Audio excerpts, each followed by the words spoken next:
શ્રી ગણેશાય નમઃ. મિત્રો, આપ જોઈ રહ્યા છો યુટ્યુબ ચેનલ. આપણી ચેનલ ધાર્મિક વ્રત કથામાં આપનું હાર્દિક સ્વાગત કરીએ છીએ. આજના વિડીયોમાં આપણે સાંભળવા છીએ વૈશાખ માસ પૂર્ણિમા એટલે બુદ્ધ પૂર્ણિમાની કથા, તેનું મહત્ત્વ અને પૂજન વિધિ અને આજના ખાસ ઉપાયો વિશે. જો આપને આ વિડીયો પસંદ આવે તો લાઈક કરજો, શેર કરજો. જો ચેનલને પહેલી વાર જોઈ રહ્યા હો તો કૃપા કરીને ચેનલને સબસ્ક્રાઈબર કરો, જેથી ભવિષ્યના નવા વિડીયોની માહિતી તુરંત મળી રહે. વૈશાખ માસ પૂર્ણિમા, બુદ્ધ પૂર્ણિમા. વૈશાખ માસ અને પૂર્ણિમાના દિવસે ભગવાન બુદ્ધનો જન્મ થયો હતો, તેથી આ દિવસે બુદ્ધ પૂર્ણિમા તરીકે ઓળખવામાં આવે છે. વૈશાખ માસ પોતાના ધાર્મિક મહત્વ વિશે જાણીતો છે. આ મહિનામાં વૈશાખ નક્ષત્ર હોવાના તેને વૈશાખ માસ કહેવામાં આવે છે. ભગવાન નારાયણ અતિ પ્રિય એવી પૂર્ણિમાનું ખાસ શુભ માનવામાં આવે છે. ભગવાન બુદ્ધનો મંત્ર અને તેમનો અર્થ. ભગવાન બુદ્ધે બુદ્ધ શરમણ ગચ્છામિ મંત્રનો આપ્યો હતો અને એનો અર્થ છે કે હું બુદ્ધના શરણમાં છું. અહીં બુદ્ધના યાત્રા વિજ્ઞાન પ્રાપ્ત કરનાર મહાપુરુષ અને ધાર્મિક યાત્રાનું પ્રથમ પગલું છે. શરણાગતિ ધર્મના શરમણ ગચ્છામિ, જે ધર્મનું સર્કલ છે એવા ભગવાનના શરણમાં હું છું. સંઘર્ષ શરણમાં ગચ્છામિ એ જ્ઞાનનો મહુ એટલે કે તેનો સંઘર્ષ શરણમાં હું છું. આ ત્રણેય મંત્રોનો જાપ કરવાથી આપણા સદજ્ઞાન પ્રાપ્ત થાય છે અને જીવનમાં સુધરી શકે છે. ભગવાન બુદ્ધ સંસારના સુખ છોડીને ધર્મના માર્ગેનું ગમન કર્યું હતું. એ દર્શાવવામાં આવ્યું છે કે સાચું સુખ ઈશ્વરની પ્રાપ્તિમાં છે. જ્યારે માનવી ધર્મમાં અને ઈશ્વરમાં મન લાગે છે, તે સંસારમાં સુખ અવસીર બની જાય છે. મોક્ષ અને બે માર્ગ, નિવૃત્તિ અને પ્રવૃત્તિ છે. આપણા ધર્મોમાં મોક્ષ મેળવવા માટે બે માર્ગો જાણવામાં આવ્યા છે. નિવૃત્તિ માર્ગ, જેમ સાધુ સંન્યાસીઓએ સંસારમાં ત્યાગ કરીને પૂજા પાઠ અને ભક્તિમાં જીવન વિતર્યું પસંદ કર્યું હોય. પ્રવૃત્તિ માર્ગ, સામાન્ય લોકો માટે કે તે સંસારમાં રહીને ધર્મ અને ઈશ્વરની ઉપવાસમાંથી મોક્ષ પામવાનો માર્ગ અપનાવો. બુદ્ધ પૂર્ણિમા એટલે એક પવિત્રનું મહત્વ. પૂર્ણિમા દિવસ સંસારમાં રહેતા લોકોએ નિયમિત કર્મ કરવું જોઈએ. જો આપણે આ કર્મ ન કરીએ તો આપણો ધર્મ ભ્રષ્ટ થઈ શકે છે. ભગવાન બુદ્ધને આપણે સમજાવ્યું કે નિવૃત્તિ માર્ગ સંન્યાસી જીવન અને પ્રવૃત્તિ માર્ગ સંસારી જીવન, એ બંને પણ ઈશ્વરની પ્રાપ્તિ શકાય છે. દરેક માણસને સંસાર છોડીને ઈશ્વરની ભક્તિ કરી શકે, પરંતુ ઘરેણા જીવનમાં રહીને પણ આપણે ભગવાનની ભક્તિને વ્રત, ઉપવાસ, પૂજા અને મંત્ર જાપ દ્વારા પ્રભુની પ્રાપ્તિ કરી શકીએ છીએ. આજના દિવસે એટલે કે વૈશાખ માસ પૂર્ણિમાના ભગવાન સત્યનારાયણની કથા કરવાની વિશે પુણ્ય મળે છે, કારણ કે એ બી ખૂબ જ પવિત્ર અને શક્તિશાળી પૂર્ણિમા છે. આજના દિવસમાં જ્યારે ભગવાન બુદ્ધનો જન્મ થયો હતો, ત્યારે ભગવાન શ્રી કૃષ્ણે ભગવદ્ ગીતામાં લખ્યું હતું કે તેઓ એક યુગે યુગે અવતાર લે છે અને ધર્મની રક્ષા કરે છે. ભગવાન બુદ્ધ અને ઈશ્વરની પ્રાપ્ત શા માટેનો ત્યાગ કરવો જોઈએ, તેઓના માર્ગ બતાવ્યો. અને સંસારનો ત્યાગ કરવો એ જરૂરી નથી, પરંતુ મનમાંથી ત્યાગ કરવો એ સૌથી મોટો ત્યાગ છે. એથી આજની પૂર્ણિમાનો ધર્મ પૂર્ણિમા અથવા સત્ય પૂર્ણિમા કહેવામાં આવે છે, કારણ કે ભગવાન બુદ્ધના જીવનમાં સત્ય શોધ કરી હતી અને આ દિવસે પવિત્ર નદી કે તળાવનું સ્નાન કરવામાં તે અનેક જન્મોનો પાપનો નાશ પામે છે.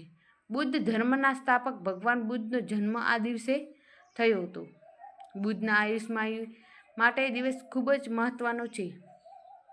બોધ ગાયમાં આવેલા બુદ્ધના નીચે ભગવાન બુદ્ધનું જ્ઞાન પ્રાપ્ત થયું હતું. તેમને રાજસી જીવનનો ત્યાગ કરી 7 વર્ષ સુધી તપસ્યા કરી અને તે સત્ય પ્રાપ્ત કરી હતી. બુદ્ધ પૂર્ણિમાના દિવસે માત્ર તે જન્મ માટે નહીં, પણ જ્ઞાન માટે પ્રાપ્ત દિવસ તરીકે ઓળખાવાનો નિર્માણ દિવસ તરીકે માનવામાં આવે છે. તેમણે બુદ્ધ ધર્મની સ્થાપના કરી અને સમગ્ર જગતનું ધર્મ અને જ્ઞાનનો સંદેશ આપ્યો.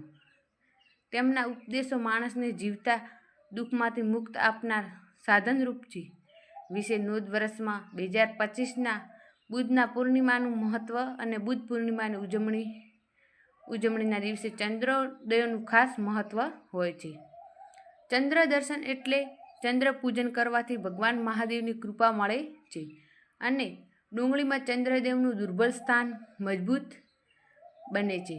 ચંદ્રને માનતો અને માવૃતું કારણ છે કે જેથી ચંદ્ર પૂજન કરવાથી મન મક્કર બને છે, માનસિક શાંતિ મળે છે અને શરીરમાં તથા મનમાં દુઃખોનું દૂર થાય છે. આ દિવસે સાંજના ચંદ્રોદય અથવા ચંદ્રદેવની કાચા દૂધમાં ચોખા અને ખાંડ મિક્સ કરી અર્પણ કરવું જોઈએ. ઓમ સોમ સોમાય નમઃ અથવા ઓમ ચંદ્રમાય નમઃ મંત્રનો જાપ કરવાથી શુભ ફળ મળે છે. ભગવાન ચંદ્રમોશ્વર મહાદેવ પણ આજે ઈષ્ટદેવ માનવામાં આવે છે. બુધના પૂર્ણિમાના વિશે મહત્વ. બુધ પૂર્ણિમા માત્ર ભગવાનના બુધના જન્મદિવસ તરીકે જ નહીં અને જ્ઞાન અને શાંતિ પ્રાપ્ત કરવાથી તિથિ તરીકે પણ મનાય છે. આજે ઘણા ભક્તો તેમના ગુરુના ઉપવાસ કરે છે. જો ગુરુ ન હોય તો તેમનું પોતાનું ઈષ્ટદેવ એટલે ફૂલ દેવતા અને સંતાન રૂપે પૂજન કરે છે, જેમ કે હનુમાનજી, સાંઈબાબા, ગુરુદત્ય. આ દિવસે ઘણા લોકો વ્યસન છોડવાનો સંકલ્પ પણ કરે છે, દુઃસંસારોનો ત્યાગ કરે છે, સદ્ગુણોનો આપનારી પ્રગતિ કરે છે, સંયમમાં જોડાય છે, સદ્જ્ઞાન અને સદ્બુદ્ધિ પણ મેળવવાનો પ્રયાસ કરે છે. આજના દિવસે ભગવાન બુદ્ધનું નિવારણ પણ થયું હતું અને કુશીનગર તેમને મહાપરિનિર્વાણ થયું હતું. તેથી આ તિથિ બુદ્ધ માટે ખાસ કરીને મહત્વ ધરાવે છે. ભક્તોને પવિત્ર નદીઓમાં સ્નાન કરે છે, ઉપવાસ રાખે છે, ભગવાન લક્ષ્મીનારાયણની ઘરે પૂજન કરે છે. એવી માન્યતા છે જે આ દિવસે પાપો, દુઃખ અને રોગ, માનસિક કષ્ટ વગેરે નષ્ટ થાય છે. આજના દિવસે જળમાં ભરેલું કળશ, પકવાન અને અન્ય દાન પીળા કે વડલા વચ્ચે કરવાથી ગૌદાન સમાન પુણ્ય પ્રાપ્ત થાય છે. પૂજન વિધિ અને દાનનું મહત્વ છે. પૂર્ણિમાના દિવસે પિંડા જળદાન, વસ્ત્રદાન, ચપ્પલદાન અને પશુ પંખીઓને દાન કરવાથી વિશે પૂર્ણિમા મળે છે. ઉનાળામાં સમયમાં જળનું મહત્વ ધરાવે છે કારણ કે જળ એટલે જીવન. એથી જળદાન શ્રેષ્ઠ માનવામાં આવે છે. પીપળા અને સૂર્યનારાયણની પૂજન. માન્ય કે લક્ષ્મીજી પૂર્ણિમાના દિવસે પીપળાના વૃક્ષની નિવાસન કરે છે, જેથી સવારના સમય પીપળાને જળ અર્પણ કરે છે અને પૂજન કરવું અને સાંજે ઘીનો દીવો ભરીને પરિક્રમા કરવી. આથી ધન સંબંધી મુશ્કેલીઓમાં મુક્તિ મળે છે. શુભ શરૂઆત. મને સંપલક આ દિવસે વહેલી સવારે સ્નાન કરી શુદ્ધ વસ્ત્ર પહેરવા જોઈએ. ઘરમાં ગંગાજળ છાંટીને શુદ્ધ રાખવીને ભગવાન નારાયણ લક્ષ્મીને દીવા ધૂપ કરીને નૈવેદ્ય મંત્રનો ભાવપૂર્વક પૂજન કરવું જોઈએ. ઘરના દરવાજા પર હળદર કંકુ વાસ્તિક બનાવવું જોઈએ અને ગાયત્રી મંત્રનો જાપ કરવો જોઈએ. બુધના સર્માર્ગે વળે છે અને પૂજા સમય સંપલક કરવો જોઈએ. વ્રત કેવી રીતે કરવું છે અને આપણે તેનું પાલન કેમ કરશું? બુધ પૂર્ણિમાનું મહત્વ સાદું અને સદું રૂપ છે. પૂર્ણિમાના દિવસે એક સમય ભોજન લઈ શકાય છે, ખાસ કરીને સાંજે કે સમય હોય. શક્તિ હોય તો ઉપવાસ પણ રાખી શકાય છે. એવી શક્તિ ધરાવે છે મુજબ વ્રત કરવું જોઈએ.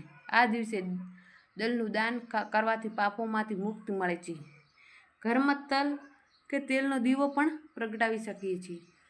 પૂર્ણિમા પૂર્વ અને ઉત્તર ખૂણા નિશાની દિવસમાં પવિત્ર માનવામાં આવે છે, જ્યારે આખી રાત માટે અખંડ જ્યોત પ્રગટાવી જોઈએ. ભલે વ્રત ન રાખતા હોય તો એક ટાઈમ ભોજન લેવું એ શરીરમાં સ્વસ્થ રહે છે.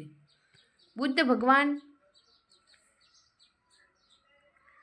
પૂર્ણિમા ભગવાન બુદ્ધને સમર્પિત છે.